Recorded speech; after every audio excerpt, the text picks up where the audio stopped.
What is up, YouTube? It's your boy FinessedFadez coming at y'all with another video. I know it's been like 2 years since my last upload, but we are doing something new. Without further ado, let's get this video started. So, the first thing I'm gonna do is create my first guideline around the head with my trimmers. Make sure that the line is even and it fits the client head shape. Whenever I put my line in, I make sure that I don't put it in too hard so that I can take the line out easily. I think the best thing that you can do is use a mirror and use the landmarks on the client's head so you can create a nice and even guideline.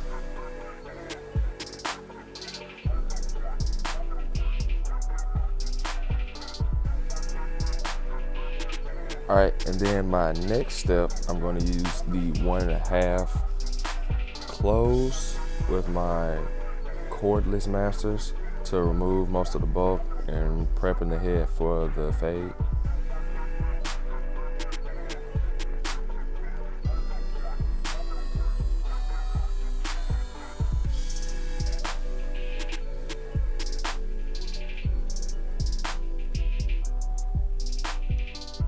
Now once I'm done clearing out the rest of the bulk for the hair, I'm going to take my clipper open and make my first guideline. And usually when I'm doing this, I would like to go around the entire head to make sure that the guideline is even, but for the sake of the video, I'm just going to do this one side. And after I create my first guideline, you're going to see me close the clipper by the notches on the side until I take out that first guideline that I created.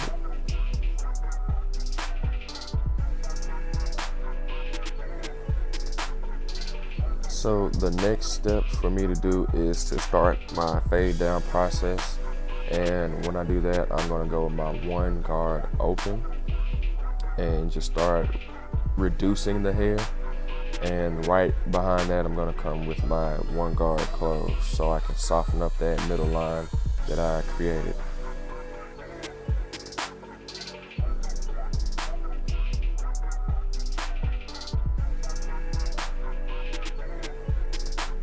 And then my next step, I'm going to use my 0 guard and use it open so I can continue to reduce the hair and soften up that guideline. And then I will close my clipper so I can try to take that guideline out. Now, given how I put my guideline in, I won't be able to take it out all the way with my 0 guard. So I'll take the guard off and then I'll use the corners of my blade open to try to take out the rest of that line.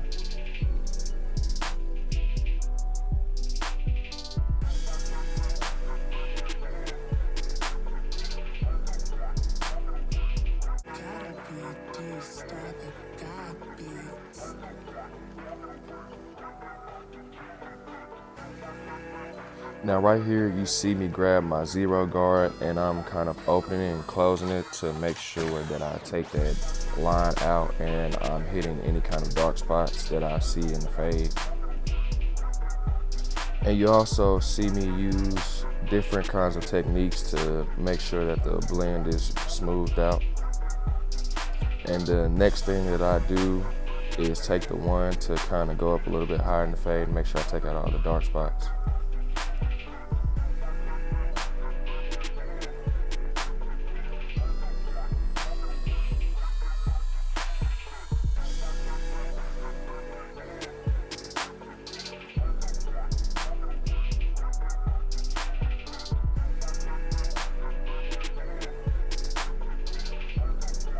So right here, you see me put in that curved line. I don't know what it is about it, but whenever I put in that curved line or whenever I put in any kind of line, it helps me see what other details I need to make within the fade. And on this next side, I'm just gonna let it play so you guys can pretty much just see the entire process. I forgot to record the bottom half of the fade, but yeah, enjoy.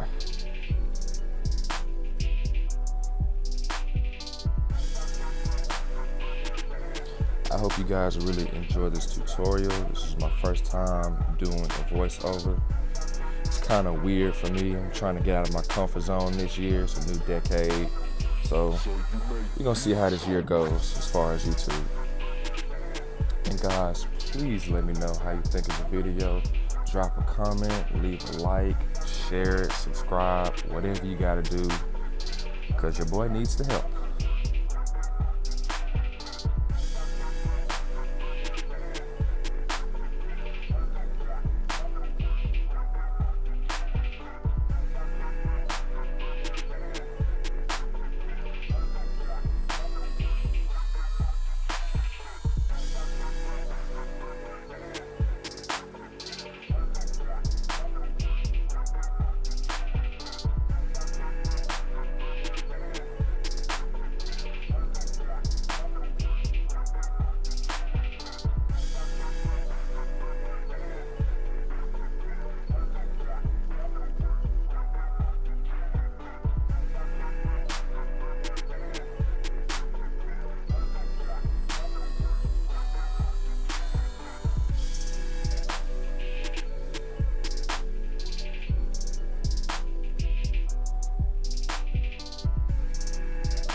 Alright, so right here, I'm going to kind of coach y'all through the back.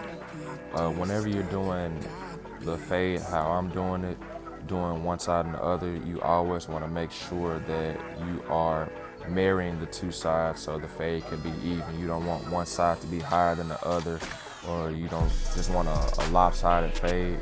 So you're doing the same steps. Just kind of make sure that you're going over certain areas to connect the sides and the back. And right here, you kind of see me digging like right below his occipital bone, because his hair grows a lot thicker or denser in that area. So I try my best to lighten it up and make sure that it flows with the rest of the fade.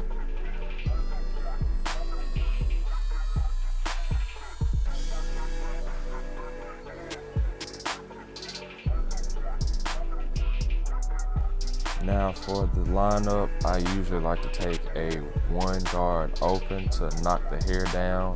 So when I do line it up, all the curly hairs are over the hairline and it makes the line crispy.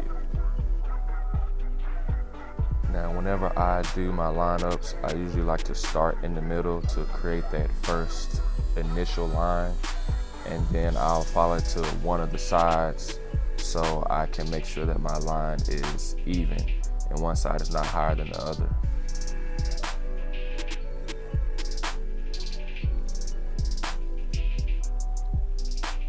Now right here, I'm going to be doing the vertical bars, and I don't know if you saw it, but I combed it forward just a little bit so I can get that overhang here, and I'm making sure I don't push the line up back. I am using the corner of his eyebrows to make sure that my lineup doesn't get pushed back. And I'm always combing the hair over to get the extra hangover hair, because you want the lineup to last a lot longer than 2 or 3 days. And right here, I'm using color enhancement, the Tune 45 no drip, and I'm lightly framing the hairline out with my card, and I'm using burst so I don't overspray and help the hairline look natural. One thing that I didn't show is me combing the hair back, because with Tune 45 no drip, it stains the skin. So I comb the hair back so it can get closer to the skin, and after spraying it, I comb the hair back into place and then line it up, also using a barber magic pencil.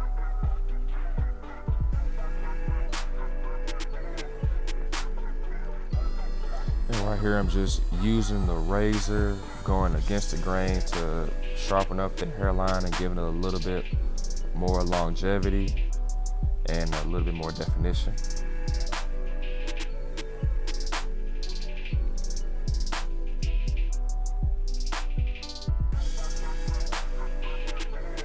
And there is the cut. Let me know what you guys think. Like, share, comment, and subscribe. And it's your boy FinessedFadez signing off. See you.